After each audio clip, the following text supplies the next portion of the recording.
Yes, Redzone TV kwoli webale kubanga okyagoberera yonna gy'osinzira okubanga gy'otulabira kyokola kya mutawaana nnyo gwe atambula naffe ku mukutu ogwa Redzone TV. Naawe atannaba kubanga osubscribinga kirira wansi awo olaba ekigambo subscribe kikwateko, kwata kade aka notification obere nga tomisinga nsonga yonna. Omubaka amanyiddwa nga Honorable John Baptist Nambeshe ono ng'akiikirira abantu ba Manjia County mu Parliament ngenda kuleetera ebimukwatako ebitonotono.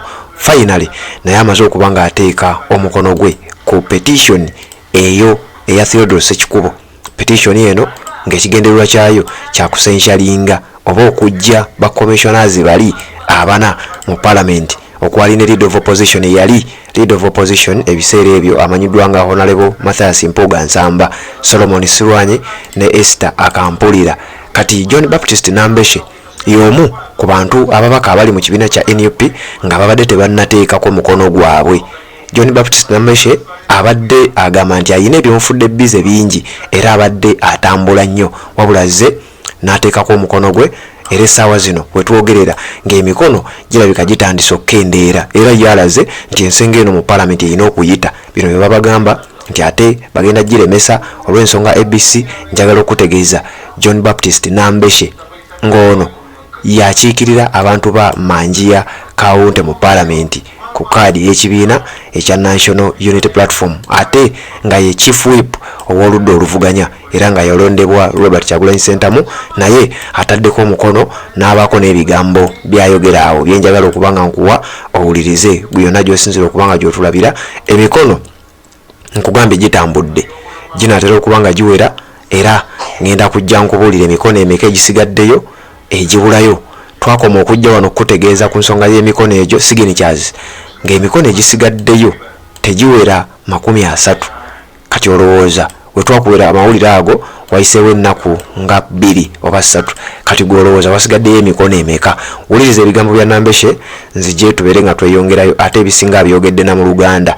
John Baptist Nambeshe bw'ati bw'agambye, sooka osubscribinga gwe atanaba kubanga osubscribinga, kwata kade aka notification obere nga tomisinga nsonga yonna. Kanzije nkuwe ebikwata ku John Baptist Nambeshe omutegeere. Honorable, I want to thank you for joining the fight against impunity, corruption, and for transparency and accountability. I thank you for the people of Manjia who sent you here, but also thank you for standing on the right side of history. You are welcome. Yes, please. You may talk to... Ate siluddeyo olw'okuba emikono gyonze kisobola kukoma leero. Singa nzize nga kikomye wandigambye ndi omusajja abadde oba aluddewo oba abadde yeekwese, naye bwe bandi wakyaliwo akaseera ate tolowooza ate nze nja kusaba n'okusaba alina eddembe okweyongerayo mu wiiki ejja emikono giwere, naye ndaba ginaawera ate ow'amaanyi takeera bairewe oba tokimanyi.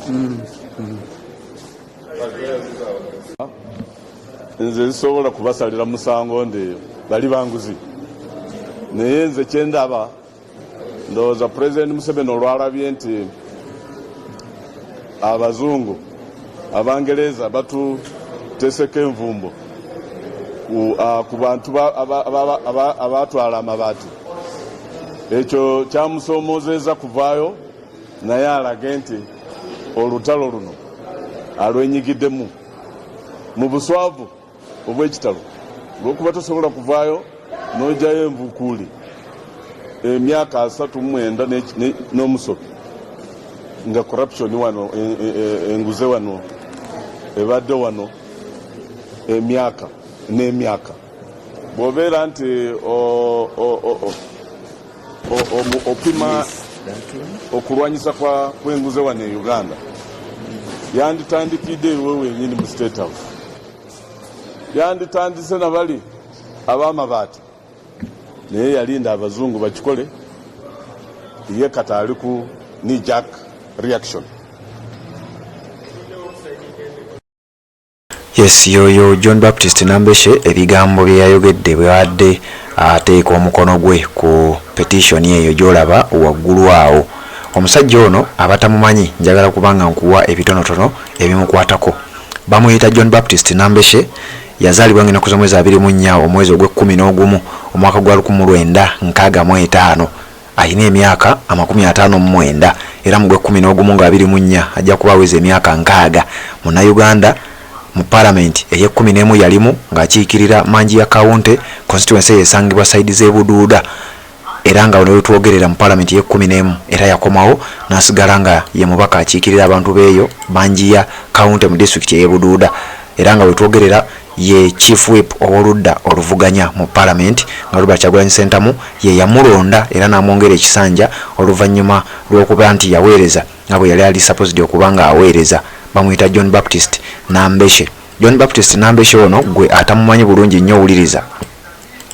Nambeshe yazaalibwa mu kitundu ekyo kye bayita Manji ya County Bududa district. Yasomera ku ssomero lye bayita Shikushu primary school eno nga gye yafunira PLE mwaka gwa 1982 naye awo ndowooza sijja kubeera nga ŋŋendawo nnyo njagala nkuwe engeri gy'azzaatambulamu. John Baptist Nambeshe mwaka gwa 2006 yavuganyaako ku kifo ekya LC3 chairperson owa Bududa Town Council mu 2006.